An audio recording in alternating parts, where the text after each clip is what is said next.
నటి రమ్యకృష్ణకు ఎంతటి ఫాలోయింగ్ ఉందో అందరికీ తెలిసిన విషయమే. ఒకప్పుడు హీరోయిన్గా, ఇప్పుడు క్యారెక్టర్ ఆర్టిస్ట్గా రాణిస్తుంది రమ్యకృష్ణ.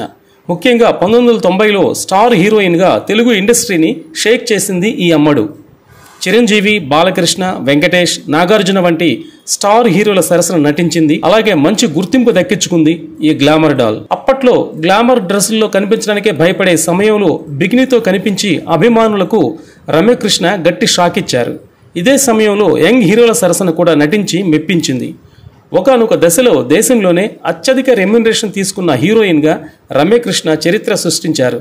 ఇదే సమయంలో తమిళ్, కన్నడ భాషల్లో కూడా నటించి మంచి గుర్తింపు దక్కించుకుంది.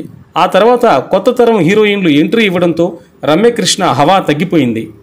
దీంతో క్యారెక్టర్ ఆర్టిస్ట్గా వెండి తెరపై కనిపించారు ఈమె. హీరో హీరోయిన్లకు తల్లి పాత్రల్లో కనిపిస్తూ అలరిస్తున్నారు.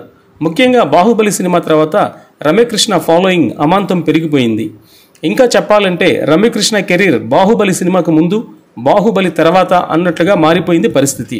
శివగామిగా రమ్యకృష్ణ తన విశ్వరూపాన్ని చూపించారు. ముఖ్యంగా తమిళంలో స్టార్ హీరోలందరితోనూ రమ్యకృష్ణ నటించారు. అసలు రమ్యకృష్ణ పేరు చెప్పగానే మొదట గుర్తుకు వచ్చేది నరసింహ సినిమానే. ఆ సినిమాలో నీలాంబరి పాత్రలో రమ్యకృష్ణ నటన గురించి ఎంత చెప్పుకున్నా తక్కువే. రజనీకాంత్ను డామినేట్ చేసేలా రమ్యకృష్ణ నటించారు. అయితే ఈ సినిమాలో రమ్యకృష్ణ పాత్రకు ఓ సీఎం ప్రేరణ అని చిత్ర దర్శకుడు కెఎస్ రవికుమార్ తెలిపారు. ఆయన ఓ సందర్భంలో మాట్లాడుతూ నరసింహ సినిమాలో నీలాంబరి పాత్రకు తమిళనాడు మాజీ సీఎం జయలలితనే ప్రేరణ అని ఆయన చెప్పుకొచ్చారు.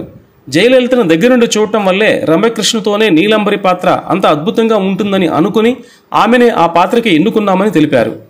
ఆ సినిమాలో నీలాంబరి పాత్రకు రమ్యకృష్ణ ప్రాణం పోశారని చెప్పారు. ఈ సినిమా చూసిన జయలలిత కూడా ఆ నీలాంబరి పాత్ర గురించి, ఆ పాత్రను చేసిన రమ్యకృష్ణ గురించే తనతో మాట్లాడారని రవికుమార్ చెప్పడం జరిగింది. ఇప్పటికీ నీలాంబరి అనే పేరు వినబడితే రమ్యకృష్ణ గుర్తుకు వస్తుందంటారు. ఇది మాజీ సీఎం జయలలితకు అలాగే రమ్యకృష్ణకు ఉన్న ఓ పాత్రానుబంధం.